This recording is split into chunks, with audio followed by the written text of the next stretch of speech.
Hello दोस्तों, कैसे हैं आप? अच्छे होंगे ऐसा हम उम्मीद करते हैं और इसी उम्मीद के साथ अंकुर नॉलेज के चैनल में आपका फिर से स्वागत करते हैं।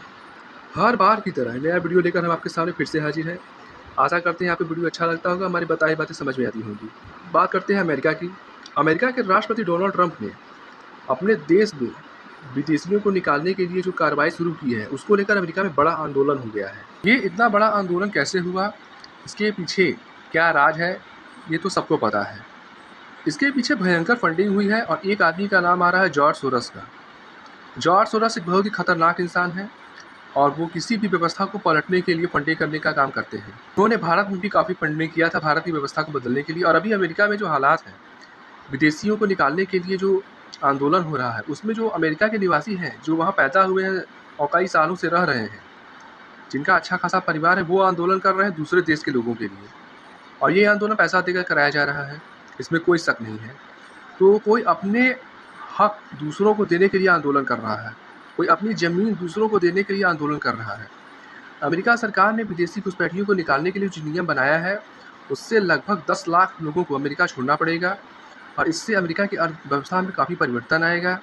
अर्थव्यवस्था काफ़ी सुरक्षित हो जाएगी और देश सुरक्षित हो जाएगा, भले ही अर्थव्यवस्था को नुकसान हो। अमेरिका नुकसान सहने को तैयार है, लेकिन वो सुरक्षा पहले रखता है। दूसरी तरफ भारत है। भारत में सीएए और एनआरसी को लेकर काफ़ी विरोध हुआ था। सीएए लागू होने के बाद अफ़गानिस्तान, पाकिस्तान, बांग्लादेश और श्रीलंका, नेपाल के लोग जो हैं, वो भारत की नागरिकता आराम से ले सकते हैं, लेकिन अभी तक कोई ख़ास संख्या में लोगों ने भारत की नागरिकता नहीं ली है। उल्टा देखा जाए तो 5 से 8 लाख भारतीय हर साल देश छोड़कर जाते हैं, जिनमें 70 से 75% तादाद भारतीय मुसलमानों की होती है। तो कुल मिलाकर देखा जाए, भारत का सीएए आंदोलन और अमेरिका का विदेशियों को निकालने का आंदोलन लगभग एक जैसा लग रहा है। विदेशों से फंडिंग हुई है और सबसे बड़े फंडर है जॉर्ज सोरस। उनकी कंपनी है जो कि ये काम करने में माहिर है।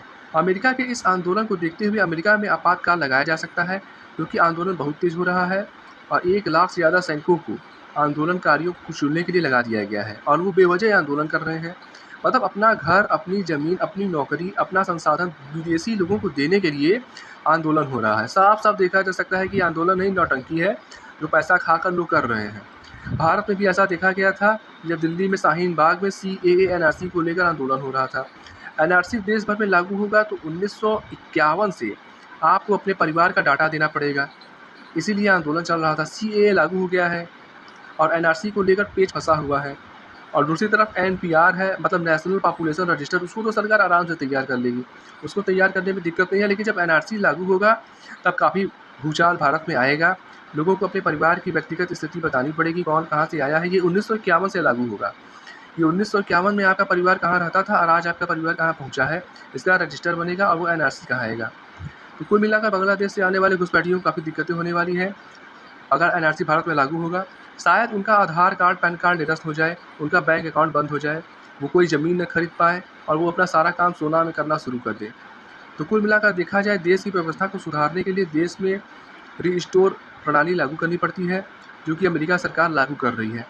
और दुनिया भर की सरकारें, चाहे भारत की हों, चाहे चीन की हों, चाहे रसिया की हों, इंग्लैंड की हों, ऑस्ट्रेलिया, न्यूजीलैंड की, सबकी नज़र है इस आंदोलन के ऊपर, क्योंकि वो भी अपने देश में बहुत जल्द ही ऐसा करने वाले हैं।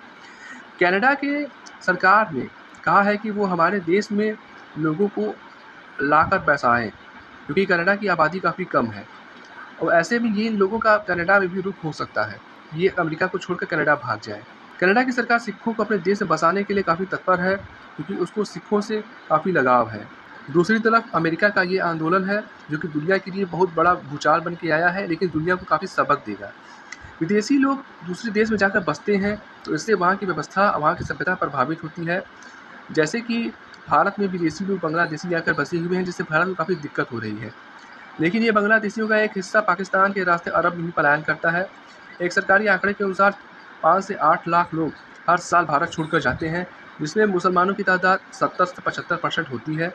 वो ज़्यादातर देश छोड़कर जाते हैं, जिसकी वजह से उसका संतुलन कुछ ठीक-ठाक बना रहता है।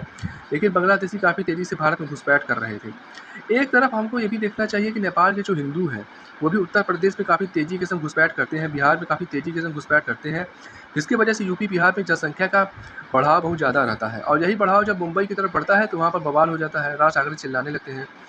तो कुल मिलाकर देखा जाए, लोगों का अपना मूल स्थान छोड़कर दूसरे जगह जाना लोगों को, और वहाँ जहाँ से वो गए हैं, जहाँ वो छोड़ कर जा रहे हैं, हर जगह दिक्कत खड़ा करता है। और अमेरिका के राष्ट्रपति डोनाल्ड ट्रंप अपने देश को पूरी तरह से पैक करने के लिए तैयार बैठे हैं, और वहाँ कभी भी स्थिति खराब हो सकती है। अगर उन्होंने वहाँ पर दंगाइयों के ऊपर अटैक करने, गोली चलाने का ऑर्डर जारी कर दिया, तो काफ़ी बड़ा भूचाल आ जाएगा। अमेरिका के अवैध प्रवासियों के ऊपर किए जा रहे कानूनी कार्रवाई के ऊपर ये एक छोटा-सा वीडियो था। आशा करते हैं वीडियो आपको समझ में आया होगा, और ये समझ में आया होगा कि गलत तरीके से काम कभी नहीं करना चाहिए, कभी भी इल्लीगल तरीके से कहीं भी नहीं घुसना चाहिए। आज दुनिया भर के कई देश हैं जो कि अमेरिका में घुसपैठ करने के लिए सुगम रास्ता बना चुके हैं। अभी आपने कुछ समय पहले देखा होगा कि भारतीय मूल के छात्रों को हथकड़ी लगाकर दिल्ली उतारा गया था, क्योंकि उन्होंने ऐसा काम ही किया था। वो चोरी-छुप के अमेरिका पहुँचे थे, अमेरिका ने उनको पकड़ कर डिपोर्ट कर दिया है।